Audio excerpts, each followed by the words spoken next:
நீங்க அதை நம்பாதீங்க. இன்னைக்கு நாம காவல்துறை இங்க இருக்கிறாங்க. எனக்கு முன்பு பேசிய தலைவர்கள் எல்லாமே நியாயமான முறையில் காவல்துறை நண்பர்கள் மீது நமக்கு இருக்கக்கூடிய சிறு கோபத்தை எல்லாம் வெளிப்படுத்துறாங்க. ஆனால் இன்னைக்கு இங்கே இருக்கக்கூடிய ஒரு கான்ஸ்டபிளோ ஒரு அதிகாரி ஆஃபீஸர்லாம் இருக்கிறாங்க. அவங்களாம் உண்மையாலுமே பாவங்க ஐயா. இன்னைக்கு தமிழ்நாட்டினுடைய டிஜிபியாக ஒருத்தர் பொறுப்பேற்றிருக்காங்க. டிஜிபியாக பொறுப்பேற்பதை பார்ப்போம். பொறுப்பு டிஜிபியாக பொறுப்பேற்பதை பார்த்துருக்கீங்களா? டிஜிபி பொறுப்பேற்றார். இப்படி தானே பத்திரிகை நண்பர்கள் பேப்பர் எழுதுவாங்க. பொறுப்பு டிஜிபி பொறுப்பேற்றார்னு எங்கேயாச்சும் பார்த்துருக்கீங்களா? தமிழ்நாட்டில் அந்த அலங்கோலத்தை இன்று நிறைவேற்றி இருக்கின்றார்கள். எதற்கு? சங்கர் ஜிவால் அவங்க ரிட்டையர் ஆகிட்டார். இன்னைக்கு ரிட்டையர் ஆகிறார். ரிட்டையர் ஆகிற அன்னைக்கு புது டிஜிபி பொறுப்பேற்கணும். சங்கர் ஜிவால் அவர் ரிட்டையர் ஆனால் அதன் பிறகு சீனியாரிட்டியில் 6 பேர் இருக்கிறாங்க. 6 பேர் இருக்காங்க. 6 பேர்த்தில் முதல் 3ல் ஒருத்தர் பொறுப்பேற்கணும்.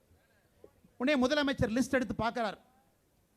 இந்திய அரசு உச்சநீதிமன்றம் என்ன சொல்கிறாங்கன்னா, ஒரு டிஜிபி ஓய்வு பெறுவதற்கு 6 மாதம் இருக்கிறப்பவே அந்த லிஸ்ட்டை யூபிஎஸ்சிக்கு அனுப்புங்க. 3 பேரை தயார் பண்ணி நாங்கள் உங்களுக்கு கொடுக்குறோம். 3ல் 1 நீங்கள் போடுங்க. 6 மாதமாக ஒரு பெயரையும் கூட அனுப்பலை. முதலமைச்சர் லிஸ்ட் எடுத்து பார்க்குறார். இவங்களா seniority number 1 Seema Agarwal, right, இவங்க நம்ம ஆட்சிக்கு எதிராக இருப்பாங்க, தூக்கு. நம்பர் 2 தூக்கு, நம்பர் 3 தூக்கு, நம்பர் 4 தூக்கு, நம்பர் 5 தூக்கு, நம்பர் 6 தூக்கு.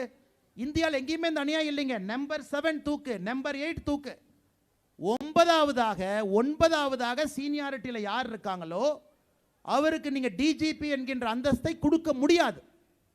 முதலமைச்சர் என்ன பண்ணுறாரு? பொறுப்பு டிஜிபி இன்சார்ஜ்னு போட்டுட்டு ஜெர்மனி கிளம்பிட்டார். அப்படி இருக்கும் பொழுது காவல்துறை எப்படி விளங்கும்? எப்படி விளங்கும்? நீங்களே சொல்லுங்க. காவல்துறையை பொறுத்தவரை சீனியாரிட்டி அதிகாரிகள் மீது மரியாதை இருக்கணும். காவல்துறையை பொறுத்தவரை உயரதிகாரியின் மீது கீழே இருக்கக்கூடிய அதிகாரிக்கு மரியாதை இருக்கும். அவர் சொன்னார்னா அவர் கேட்பார். காவல்துறையினுடைய முதல் 8 அதிகாரிகளை பட்டியலில் டிஜிபி என்கின்ற அந்தஸ்தை கொடுக்காம 9வதாக இருக்கக்கூடிய, அவர் பேர் சொல்லிங்க, அவர் மேலே தனிப்பட்ட முறையில் எனக்கு கோபம் கிடையாது, 9வதாக இருக்கக்கூடியவரை தூக்கி இன்னைக்கு பொறுப்பு டிஜிபின்னு போட்டிருக்காங்க. காலையில் 8 பேருமே அந்த பதவியேற்பு விழாவுக்கு போகல. பத்திரிகை நண்பர்கள் ரிப்போர்ட் பண்ணணும். அந்த பொறுப்பு ஏற்கக்கூடிய நிகழ்வில் தமிழ்நாட்டில் இருக்கக்கூடிய முதல் 8 அதிகாரிகள் போகவே இல்லை. எப்படி காவல்துறை விளங்கும்? எப்படி காவல்துறை பெண்களை பாதுகாப்பாங்க?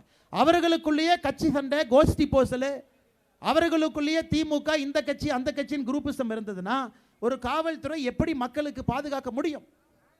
அதனால் காவல்துறையை பொறுத்தவரை கீழ்மட்டத்தில் இருக்கிறவங்க ரொம்ப நல்லவங்க, பாவம். ஆனால் மேலே இருந்து சரியான முறையில் யாரும்